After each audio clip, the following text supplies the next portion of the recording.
बिस्मिल्लाहिर्रहमानिर्रहीम। अस्सलाम वालेकुम नाज़रीन, आप यूट्यूब चैनल देख रहे हैं। मैं इमरान खान हूँ। एक बड़ा अहम दिन है जो कल है और इस बीच में बहुत कुछ हुआ है, बहुत सारी चीज़ें मज़ीद सामने आई हैं, बहुत सारा प्रोपेगेंडा भी किया गया पाकिस्तान की अदलिया के ऊपर, ख़ासतौर पे सुप्रीम कोर्ट ऑफ पाकिस्तान के ऊपर कीचड़ उछालने की एक मरतबा फिर कोशिश की गई। एक मरतबा नहीं बल्कि कई मरतबा कोशिश हुई इन दिनों में।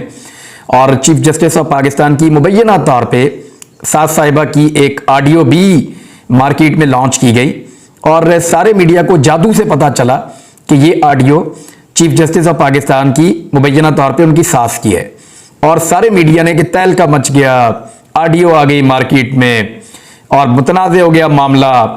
चीफ जस्टिस ऑफ पाकिस्तान को इस्तीफा दे देना चाहिए। इस किस्म की चीज़ें जो हैं वो सोशल मीडिया पे और मीडिया के अंदर पोर्ट्रे की गई। मरियम नवाज ने इस मामले को ज़्यादा उठाया और मरियम नवाज के हवारियों ने भी। फजल रहमान और नवाज शरीफ, ये जो दो एरियाज हैं ये ज़्यादा प्रॉब्लम में हैं। बाकी लोग जो हैं उनको शायद उतना ज़्यादा प्रॉब्लम नहीं है। शहबाज शरीफ साहब को बहुत बुरी तरह फंसा दिया है सबने। हो सकता है कि उनको तौहीन अदालत का सामना भी करना पड़ जाए। उसूलन तो होना चाहिए, लेकिन क्योंकि एस्टेब्लिशमेंट शहबाज शरीफ साहब के साथ खड़ी है तो ऐसी सूरत हाल में ज़रा मुश्किल होता है तौहीन अदालत लगना। अगर एस्टेब्लिशमेंट साथ खड़ी हुई हो तो फिर अदालतों के लिए फैसला देना मुश्किल होता है। एस्टेब्लिशमेंट अगर साथ छोड़ जाए तो अदालतें आधी रात को भी फैसला दे देती हैं और 1 मिनट के अंदर तौहीन अदालत भी लग जाती है। आप सब इस बात को पाकिस्तान में अच्छी तरह जानते हैं। इस वक्त एस्टेब्लिशमेंट जो है वो पीडीएम के साथ खड़ी है। बल्कि इमरान खान साहब ने अपनी जो लास्ट स्पीच की है उसके अंदर उन्होंने चैलेंज किया। उन्होंने कहा ठीक है मैं चैलेंज करता हूं, एस्टेब्लिशमेंट आपके साथ है, एस्टेब्लिशमेंट आज आपके साथ है, अभी भी आ जाओ इलेक्शन में, इलेक्शन लड़ दो। लेकिन मुझे ऐसा लगता है कि एस्टेब्लिशमेंट का साथ होना इस वक्त एक बोझ है। जो पॉलिटिकल पार्टी भी एस्टेब्लिशमेंट के करीब होगी, जो सियासतदान एस्टेब्लिशमेंट का स्टिकर अपने ऊपर लगा लेगा, उस सियासतदान से अवाम नाराज हो जाएगी। अवाम को यह लगता है कि पाकिस्तान के इस वक्त जितने भी बुरे हालात हैं उनके लिए जिम्मेदार पाकिस्तान की एस्टेब्लिशमेंट है।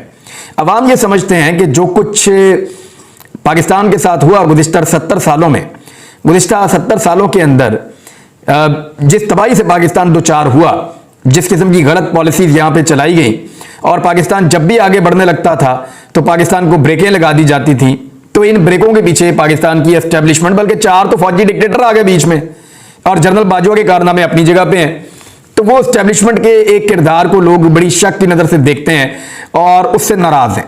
और जो भी पार्टी एस्टेब्लिशमेंट के साथ खड़ी होगी लोग उससे भी नाराज हो जाएंगे और वो अब आपको होता हुआ दिखाई दे रहा है। अब सुप्रीम कोर्ट ऑफ पाकिस्तान से जो खबरें आई उनको बड़े अजीबोगरीब से तरीके से लिबादा ओढ़ के सामने फेंका गया मार्केट में और बहुत सारे जितने मुंह उतनी बातें। कोर्ट रिपोर्टर्स को जिनका ताल्लुक पीएमएलएन के बहुत करीबी हलकों से है, उन कोर्ट रिपोर्टर्स ने भी बड़े अजीब तरीके से सारे मामले को रिपोर्ट किया। फिर मेरी 2-3 लोगों से बात हुई, मैंने कहा मैं जानना चाहूंगा कि पता तो चले कि actually supreme court of Pakistan में चल क्या रहा है और ये जो बेंच टूटने के मामलात हैं, चीफ जस्टिस ऑफ पाकिस्तान के ना आने का मामला है अदालत के अंदर, ये एक्चुअली क्या है। तो मुझे जो 2 बड़े क्रेडिबल सोर्सेज हैं उन दोनों ने ये बात बताई कि chief justice of Pakistan really में वो he was not feeling well, उनकी तबीयत ठीक नहीं थी, उनका घर पे चेकअप भी हुआ है और अब वो उनकी तबीयत भी बताया जा रहा है कि शायद बेहतर है और कल वो अदालत में आएंगे, उसके लिए कॉज लिस्ट जारी कर दी गई है। यानी कल का दिन बहुत इंपॉर्टेंट था जो 27 तारीख है अप्रैल की। इससे पहले जो है वो अदालत ने 20 तारीख को मुकदमा सुना था। अदालत ने उस वक्त ये कहा था कि आपके पास टाइम है, अगर आप किसी नतीजे पर पहुंच सकते हैं तो पहुंच जाएं, अदरवाइज 27 तारीख को हमें आगाह कर दें, नहीं तो फिर आईने पाकिस्तान के मुताबिक जो हमने फैसला दिया हुआ है आपको उन दिनों के अंदर इलेक्शन करवाना पड़ेगा। अब 14 मई की तारीख तो दी हुई है आईने पाकिस्तान के मुताबिक सुप्रीम कोर्ट ऑफ पाकिस्तान ने। सुप्रीम कोर्ट ऑफ पाकिस्तान के फैसले के ऊपर ना हुकूमत अमल दरामद करना चाहती है और ना ही एस्टेब्लिशमेंट अमल दरामद करना चाहती है। एस्टेब्लिशमेंट की ये ख्वाहिश है कि पूरे पाकिस्तान में एक साथ इलेक्शन करवा दिए जाएं, चाहे वो इलेक्शन जल्दी भी क्यों ना हो जाएं, यानी जुलाई में या अगस्त में भी वो इलेक्शन अगर हो जाएं तो कोई बात नहीं है, लेकिन पूरे पाकिस्तान में एक साथ इलेक्शन करवाए जाएं, ये एस्टेब्लिशमेंट की ख्वाहिश है। दूसरी जानिब जो पीडीएम की जमातें इस वक्त इक्तदार में है वो भी यही चाहती हैं कि पूरे पाकिस्तान में एक साथ इलेक्शन करवाए जाएं, लेकिन उनके अंदर 2 राय है। जमातों का एक हिस्सा जो है वो ये कहता है कि ठीक है जी अक्टूबर के अंदर इलेक्शन बनते हैं, तो 8 अक्टूबर एक वाहिद ऐसी आखिरी तारीख है जिसपे एतवार भी है कि उसमें आप इलेक्शन करवा सकते हैं। उससे पहले जो है वो 1 अक्टूबर की तारीख है। यानी मैं आपको बता देता हूं कि अगर असेंबलियां अपनी आईनी मुद्दत पूरी करें जो 13 अगस्त को पूरी हो रही है, शहबाज शरीफ ने भी इसके बारे में स्टेटमेंट दिया है और शहबाज शरीफ साहब ने जानबूझकर एक बात को घुमाया है। कैसे घुमाया है? उन्होंने कहा जी असेंबलियां अपनी मुद्दत पूरी कर रही हैं 13 अगस्त को, तो इस हिसाब से तो नवंबर में या अक्टूबर में इलेक्शन होंगे। मियां साहब इतने सादे तो आप नहीं हैं। जब असेंबलियां अपनी मुद्दत पूरी कर लें तो इलेक्शन जो है वो 60 दिन के अंदर अंदर होता है। निगरान हुकूमत सिर्फ 60 दिन के लिए बनती है, फिर इलेक्शन करवा के इक्तदार हवाले करती है चंद दिनों के अंदर और फिर चलती बनती है। ये ऐसा नहीं हो सकता कि आप 3 महीने तक तब भी खींच लें। तो वो जो आखिरी एतवार बन रहा है वो 8 अक्टूबर का बन रहा है, जिसके बारे में इलेक्शन कमीशन ऑफ पाकिस्तान पहले भी कह चुका है। ना सिर्फ इलेक्शन कमीशन ऑफ पाकिस्तान कह चुका है बल्कि गवर्नर खैबर पख्तूनख्वा ने भी इसी ख्वाहिश का इजहार किया था। अब एक जो हिस्सा है पीडीएम का या सरकार का, वो ये चाहता है कि यहां पे इलेक्शन हो जाए। जो दूसरा हिस्सा है जिसमें पीएमएलएन और फजलुर रहमान साहब सिरे फहरिस्त हैं, वो दोनों ये चाहते हैं कि इंतखाबात जो हैं वो अक्टूबर में भी ना हो, नवंबर में भी ना हो, दिसंबर में भी ना हो, जब तक कि इमरान खान साहब को जेल ना भेज दिया जाए किसी केस के अंदर और पक्का फिक्स ना कर दिया जाए, पाकिस्तान तहरीक इंसाफ के टुकड़े ना कर दिए जाएं, और जब तक नवाज शरीफ साहब के केसेस खत्म करके उन्हें बाइज्जत बरी करके पाकिस्तान वापस ना लाया जाए, और जब तक पूरा का पूरा इलेक्शन और पूरा का पूरा स्ट्रक्चर मैनेज ना हो जाए, तब तक इलेक्शन में नहीं जाना। तो ये तो खेलने के लिए चांद मांग रहे हैं, तो चांद तो नहीं मिलेगा खेलने के लिए। आपको तो आईन और पाकिस्तान के कानून के मुताबिक चलना पड़ेगा। अब देखना यह है कि सुप्रीम कोर्ट ऑफ पाकिस्तान कल इस मामले को कहां ले जाती है। अब इसके अंदर ऑप्शंस क्या है मैं आपको बता देता हूं। इससे पहले भी जो हमने बात की थी, बात वहीं गई थी। एक तो मेरी पहले भी ये राय थी, अब भी ये राय है कि सुप्रीम कोर्ट ऑफ पाकिस्तान को सियासी मुज़ाकरात के मामले में अपने आप को इंडल्ज नहीं करना चाहिए। सियासी मुज़ाकरात के मामले में सुप्रीम कोर्ट ऑफ पाकिस्तान को अपने आप को बाहर रखना चाहिए और वो ये कहें कि हमने आईने पाकिस्तान के मुताबिक फैसला दे दिया, इस फैसले पे हुकूमत इंप्लीमेंट करवाए, बस बात खत्म। अब हुकूमत जो है ये उसकी सवाबदीद है कि वो अपोजिशन के साथ मुज़ाकरात करके किसी नतीजे पर पहुंचे और जाकर एक दरखास्त दायर कर दे कि जनाब हम सारे इकट्ठे होकर आ गए हैं, हमने अपोजिशन को भी मना लिया है, तो मेहरबानी करें थोड़ा टाइम आगे कर दें, तो तब तो supreme court of Pakistan consider कर सकती है।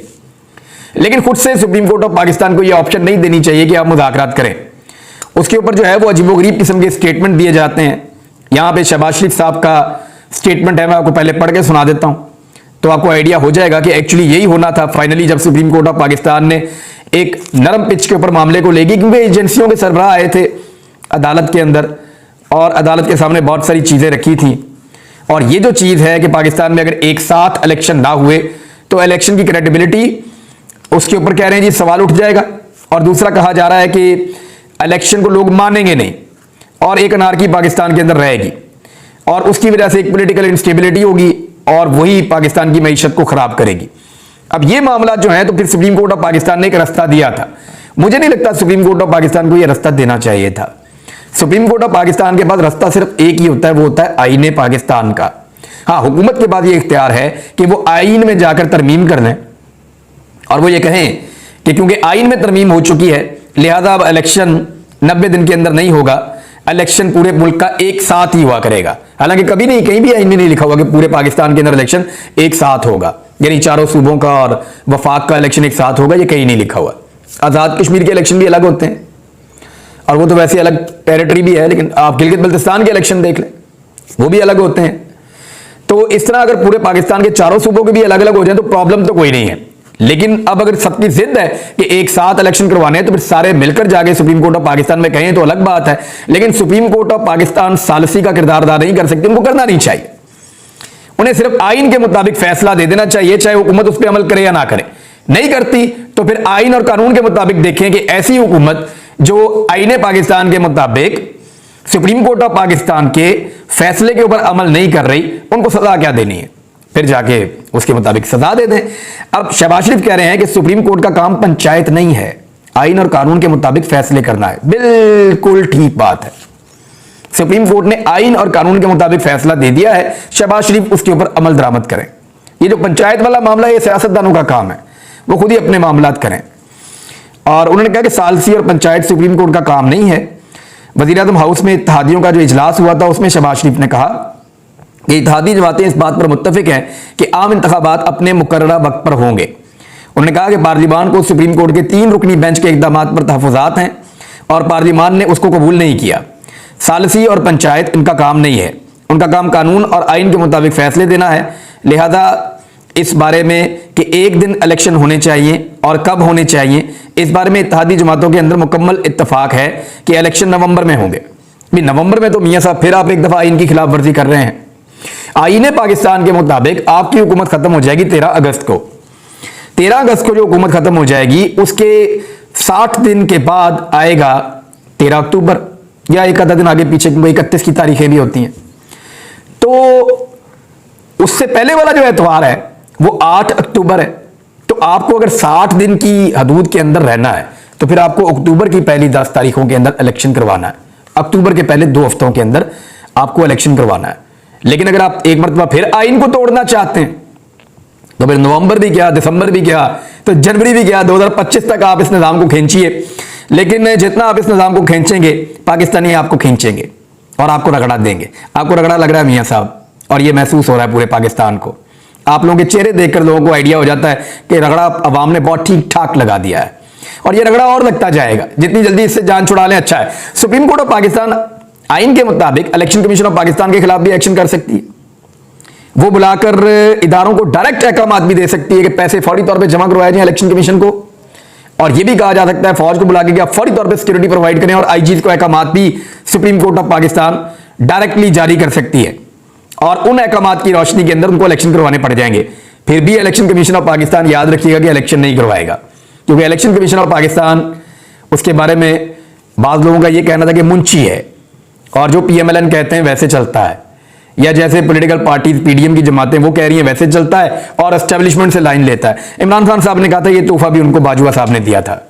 बाजवा साहब ने इस कौम को बड़े बड़े तोहफे दिए हैं, उनमें से एक तोहफा ये इलेक्शन कमीशन भी है। और ऐसा इलेक्शन कमीशन है जो इलेक्शन करवाने के लिए तैयार नहीं है, जो उसका बुनियादी काम है कि आपने इलेक्शन करवाना है वो काम करवाने के लिए तैयार नहीं है। बहरहाल अब अदालत की जो समाअत है वो बड़ी इंपॉर्टेंट है। इसके बारे में अगले व्लॉग में कुछ आपको चीजें बताऊंगा कि कौन सी ऑप्शन और क्या हो सकता है। लेकिन एक चीज मैं आपको जरा दिखाऊंगा, ये तस्वीर आप देखिए, ये मुराद सईद है, इमरान खान नहीं है। और जो खैबर पख्तूनख्वा में दहशतगर्दी हो रही है उसके खिलाफ मुराद सईद ने कॉल दी थी और मुराद सईद ने वीडियो लिंक के जरिए खिताब करना था। ये इमरान खान नहीं है, मुराद सईद है। मैं आपको दोबारा बता रहा हूं। यानी इमरान खान साहब के जलसों में तो हम देखते हैं ऐसे बहुत बड़ी तादाद में लोग निकल आते हैं, वो ऑनलाइन भी बात करते हैं तो लोग जमा हो जाते हैं। लेकिन खैबर पख्तूनख्वा के अवाम दहशतगर्दी से इतने तंग हैं और इस अजाब में मुब्तला है कि उन्होंने मुराद सईद को भी अपना मसीहा समझा कि इस वक्त हमारे लिए कोई आवाज़ उठा रहा है। और मसीहा क्यों ना समझें, मुराद सईद के ऊपर जगह जगह मुकदमा दर्ज किए जा रहे हैं। वो आवाज़ उठाने की पादाश के अंदर सख्तियां भुगत रहा है, उसकी गिरफ्तारी के लिए छापे मारे जा रहे हैं, उसके गिर्द घेरा तंग किया जा रहा है और अली अमीन गंडापुर को तो गिरफ्तार करके निशाने इबरत बनाया जा रहा है। पिछले 3 हफ्तों से जो कुछ हम उस शख्स के साथ होता हुआ देख रहे हैं, रियासत में जबर की इसके अलावा और क्या मिसाल होगी या इससे ज्यादा और क्या मिसाल होगी। कभी उसको खैबर पख्तूनख्वा में घसीटते हैं, फिर पंजाब के थानों में घसीटते हैं, फिर सिंध के थानों में घसीटते हैं और हर मुकदमे के अंदर वो मुकदमे उसके डिस्चार्ज होते जा रहे हैं, वो निकलता जा रहा है हर मुकदमे के अंदर से। एक मुकदमा खत्म होता है तो दूसरी पुलिस आ जाती है, हम लेकर जा रहे हैं, फिर तीसरी आती है, हम लेकर जा रहे हैं। आज उसका भी बयान आया और वो ये कह रहा है कोई प्रॉब्लम नहीं है, इमरान खान के साथ पहले से ज्यादा खड़े हैं और तहरीक के साथ ज्यादा तगड़े अंदाज में खड़े हैं। अब ये अली अमीन गंडापुर को तोड़ रहे हैं या मजीद मजबूत कर रहे हैं, ये तो ऐसा लगता है कि उसको कंक्रीट का बना के छोड़ेंगे, उसको स्टील का बनाकर छोड़ेंगे। अगर कोई कसर रह गई थी तो वो भी ये पूरी कर रहे हैं। अब तो वो इमरान खान को छोड़कर पीछे नहीं हट सकता। इसी तरह मुराद सईद को भी निशाने इबरत बनाना चाहते हैं। उसने 15 इजला में बैक वक्त खिताब किया है, 15 इजला में। इसके अंदर जो मेन जगह हैं मैं आपको बताता हूं, स्वात में, बटकेला में, चकदरा में, लकी मरवत में, बुनेर में, मोहम्मद में, मैंगोरा में, करक में, खरबजार में, बाकी 15 के करीब जिलों के अंदर मुख्तलिफ जगहों पर मुराद सईद स्क्रीनें लगाई गई और वहां पे उसने खिताब किया दहशतगर्दी के खिलाफ और इस लड़ाई के खिलाफ, दहशतगर्दी की जो पाकिस्तान के ऊपर मुसल्लत की गई थी और जिस तरह ये खून बहता है और जिस तरीके से दहशतगर्द आते हैं पाकिस्तान के अंदर, जिस तरीके से कुर्बानियां दी हैं पाकिस्तानियों ने, क्या पाकिस्तान एक दफा फिर जंग में जाना चाहिए? यह सवाल खैबर पख्तूनख्वा का हर शख्स पूछता है। तो गवर्नमेंट कोई भी पॉलिसी बनाए लेकिन अवामी जज्बात को और अवामी एहसासात को और लोगों की कीमती जानों को मद्देनजर रखकर बनाए। और खैबर पख्तूनख्वा के अवाम अब एक नई जंग नहीं चाहते। वो ये चाहते हैं कि उन्हें दहशतगर्दी से निजात मिले। वो ये चाहते हैं कि दहशतगर्दी को जड़ से उखाड़ के हमेशा के लिए खत्म कर दिया जाए। और ये जो भत्ता मांगने का सिलसिला है, टारगेट किलिंग का सिलसिला है, ये सारे सिलसिले रुकने चाहिए। ये आप देख लें मुराद सईद को कितनी बड़े पैमाने पर लोग निकलकर सुन रहे थे। कई जगहों पे उनकी स्क्रीन्स पकड़ ली गई और उनके बड़े स्पीकर्स पकड़ लिए गए, वहां लोगों ने ऑडियोज के ऊपर जलसा सुना दिया। मैंने कहा ऑडियो ही सुनो, कोई बात नहीं। अब ये हो क्या रहा है? क्या इस तरह के लोगों को जो पाकिस्तानियों को इकट्ठा करते हैं, क्या इस तरह के लोगों को जो पाकिस्तान जिंदाबाद का नारा लगाते हैं, क्या इस तरह के लोगों को जो पाकिस्तान के साथ अपनी पाकिस्तानियत की वजह से जुड़े हैं? मुराद सईद को जो ऑडियो पे पैगाम आया था, उसने आधा पैगाम तो चलाया ही नहीं, सोशल मीडिया को दिया ही नहीं। जो धमकी हमें पैगाम आया था, और आधा इसलिए नहीं दिया कि उसमें उसके मुल्क की बेइज्जती थी या उसके मुल्क का मामला था। उसने कहा नहीं, मैं अपने मुल्क, अपने इदारों के ऊपर हरफ नहीं आने दूंगा। उसने अपने बारे में जो धमकी आई उसने उसको पब्लिक कर दिया। वो चाहता पूरा पब्लिक कर देता, उसकी जिम्मेदारी तो नहीं थी, जिम्मेदारी तो उसकी थी जिसने वो पैगाम भेजा है, लेकिन उसने वो आधी बात छुपा ली। क्या ऐसे लोगों को निशाने इबरत बनाकर आप किन लोगों को आगे लाना चाहते हैं? आप आगे लाना चाहते हैं उन लोगों को जो ड्रोन हमलों के हमायती हैं, उन लोगों को आगे लाना चाहते हैं जो ये कहते हैं कि पाकिस्तान के अंदर अमेरिका के लिए एक नई जंग छेड़ दी जाए, उन लोगों को आगे लाना चाहते हैं जो हमेशा गैर मुल्की डॉलरों के एवज पाकिस्तान को जो है वो जंगों के अंदर धकेलते रहे हैं। इन लोगों ने हमेशा एक्सप्लॉइट किया है पाकिस्तानियों के खून को। ये लोग सियासत के लिबादे के अंदर, एनजीओ के लिबादे के अंदर, मुख्तलिफ जमातों के लिबादे के अंदर बैठकर ये सिर्फ अपने मफाद के लिए काम करते हैं और गैर मुल्कियों की लड़ाइयां डॉलर्स के एवज जो है वो खरीद लेते हैं। मेरे ख्याल में पाकिस्तान की एस्टेब्लिशमेंट को और पाकिस्तान के इदारों को होश के नाखून करने चाहिए और ऐसे नौजवानों के खिलाफ कार्रवाइयां नहीं करनी चाहिए जो पाकिस्तान जिंदाबाद का नारा हर तरह की फस्तायत का सामना करने के बावजूद लगा रहे हैं, और इंशाल्लाह लगाते रहेंगे। कुछ और खबरें हैं नाज़रीन, अगले वीलॉग में आपको देता हूं। अब तक के लिए इतने, अपना ख्याल रखिएगा, अपने चैनल का भी